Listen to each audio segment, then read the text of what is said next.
Michael de Nesapatsi and Feng Shui Consultancy. www.pakbettv.com.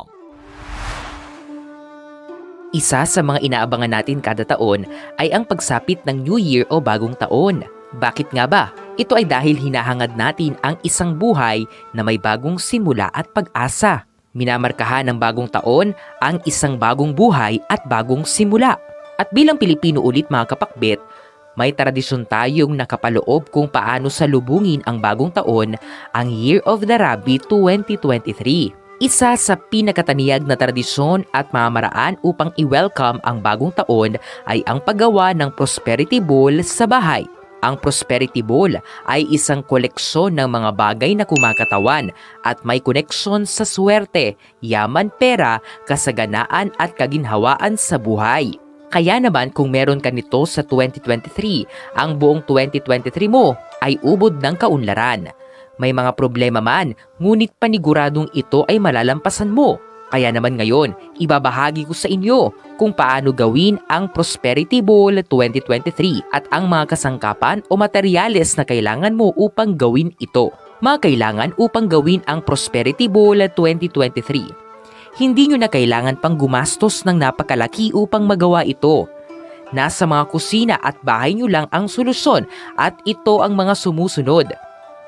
Bowl, kahit anong laki kapakbet, okay na. Bigas, ang dami ng bigas ay nakadepende sa laki ng iyong bowl. 12 pieces of egg. Next naman ay 12 itlog para irepresenta ang 12 buwan ng year 2023. Siguraduhin na ito ay malinis at hindi boiled eggs ang ilalagay. Dapat raw eggs. 12 pieces of gold chocolate coins. Katulad ng sa itlog kapakbet, 12 gold chocolate coins para irepresenta ang 12 buwan ng year 2023. Huwag balatan ang chocolate coins. Perang papel.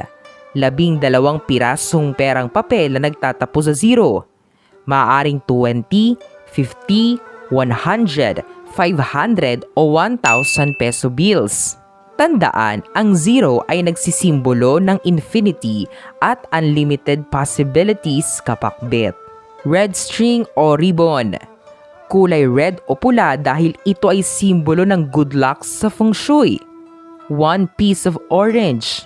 Isang piraso ng orange kapakbet. Kahit anong uri ng orange ay pwede na.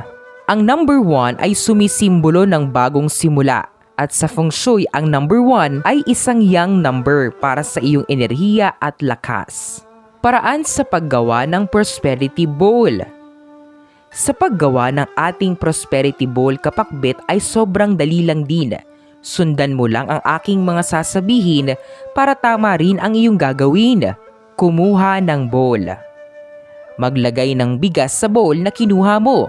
Dapat sakto lang ang dami ng bigas mo. Ilagay na ang 12 pieces na itlog. Sa paglalagay, dapat ito ay nakatayo at nakapaikot. Ilagay na rin ang 12 pieces chocolate gold coins. Sa paglalagay, dapat ito ay nakapaikot din. Nasa sa iyo kung patayo o pahiga. I-roll ang perang papel at talian ito ng pulang ribbon o panali. Itusok mo na ang pera na may pulang tali. Dapat nakapaikot at ito ay nakatayo.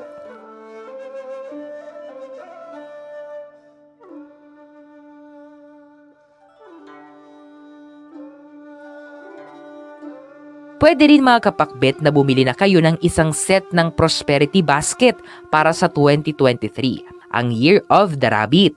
You can check our complete set of Prosperity Basket 2023 Year of the Rabbit sa aming Lazada o Shopee account. Pwede rin sa aming physical stores sa Unit 1004, Cityland Show Tower, Corner St. Francis, Mandaluyong City. Ang aming basket ay naglalaman ng 1 large money basket with lid, 1 rabbit mascot, 1 citrine money tree, 1 large angpao envelope, 1 lucky gold dollar, 1 Chinese ancient coin, triangle kit, miniature wealth ship, miniature gold pot, miniature lucky fish, miniature firecrackers, at instruction manual by Real Feng Shui Master. Ang ikinaganda nito kapakbet ay hindi mo na kailangan pa itong gawin. Ilagay mo na lang ito sa bahay. Bawat laman nito ay may koneksyon sa isang maswerteng 2023. Ito rin ay cleanse at blessed na. We have crossed one more milestone. It's only the beginning. Visit our new store Kapakbit. Unit 1004 Cityland Shaw Tower, corner St. Francis Shaw Boulevard, Mandaluyong City.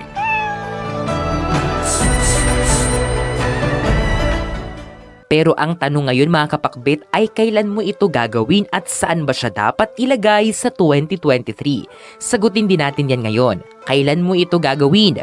Gawin mo ito kapakbet isang araw bago ang bagong taon o sa bispiras ng bagong taon. Pwede mo na itong kunin pagsapit ng January 2 at gamitin ang mga pwedeng gamitin katulad ng bigas at itlog. Kaya siguraduhin nyo na malinis ang mga ginamit at malinis ang paglalagyan. Nakinig at napanood nyo ba ng mabuti mga kapakbet? Ano pang hinihintay nyo ngayon? Simulan mo nang i-ready ang mga kailangan mo para magawa mo na ito sa pagsapit ng bagong taon at masalubong ito ng masagana at maswerte. Dalangin ko sa ating lahat ngayong 2023 mga kapakbet ay ang buhay na mapayapa at masaya. Kahit sa ganitong pamamaraan man lang ay ma-remind tayo na kailangan nating magsumikap sa buhay upang maging masagana at maswerte. Happy New Year to all! Ang mga interpretasyong ito ay pawang gabay lamang. Nasa sa atin pa rin ang desisyon at tayo pa rin mismo ang may hawak ng ating kapalaran. Huwag po nating kalimutang magdasal at manalig sa may kapal. Hinding-hindi niya po tayo pababayaan. Huwag kalimutang mag-subscribe, i-like at i-share ang videong ito sa inyong kapamilya at kaibigan. Maraming salamat sa panonood mga kapakbet.